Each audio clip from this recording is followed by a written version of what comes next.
Hey all, my name is Slade. Welcome to this new tutorial on the PubNub Presence API with Android. With the use of PubNub, we can connect devices across the globe and deliver messages in real time regardless of platform. In this tutorial, we'll be exploring how to determine device state for a given channel. In particular, we'll be counting the number of active users in a channel. You can imagine the wide breadth of use cases for Presence functionality. Namely, it allows us to enable user status in real-time chats, allow farms to monitor device health, and the ability to extend geolocation tracking. Diving a bit deeper into Presence, we can classify Presence activity by 5 major events: join, leave, timeout, set state, and interval. Join tells us that the user has subscribed to the channel, whereas leave tells us when the user has unsubscribed. Timeouts happen when the messages used to signify a user's connection stop publishing. These messages are known as heartbeats. We would supply the time to live of heartbeats when initializing our PubNub object in our code. The set state event happens when the user's state object has been changed. The interval event occurs when the announced max becomes less than the amount of subscribers. You can set both the interval and announced max values in the admin dashboard on the PubNub website. We can get 4 values from Presence, which will give us status data related to our channel or user. These are fairly straightforward. The one that is slightly different is a set state. This will let you change the state of the user, but keep in mind that it will also update the set state event. Another thing to keep in mind when working with the Presence API is that every user will require a UUID.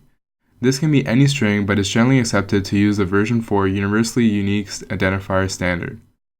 Before you can follow along with me in this tutorial, you'll have to head over to the PubNub dashboard and enable the functionality with a key set of your choosing. Great, now that you have Presence enabled in your PubNub dashboard, we can head over to Android Studio and create a new project. Name your project appropriately and click the Kotlin checkbox, as we'll be using Kotlin in this tutorial. We'll be aiming for Android Lollipop and above, but feel free to choose your own target version. Once that's done, we can continue with the setup as usual. We have a couple prerequisites for any Android application that uses PubNub. The first being the ability to connect to the internet. We can allow our application to connect to the internet by going to the Android manifest and adding the internet access permission. The next requirement for our application will be to add the PubNub dependency to our app-level Gradle file. By adding the PubNub dependency, we're telling our Android application that for our app to work, we will need the PubNub package. The PubNub package will give us the necessary functionality to connect, deliver, and control with PubNub's data streaming network. Alright, now looking at the rest of our application, we can see that there's 2 main files, the activity_main.xml and the main_activity.kt file. First, looking at our front end, our activity_main.xml has 2 visual components. They're both text views and they allow us to show data to our user. The first is a label that just says people online, and the second text view shows the number of people that are online. This will act as a placeholder and will be changing the number as we get updates through the PubNub Presence API. Now, looking at the main_activity.kt file, we can see there's a few things going on. First, we connect our front end with our back end. Then, we get our unique ID by connecting the device ID.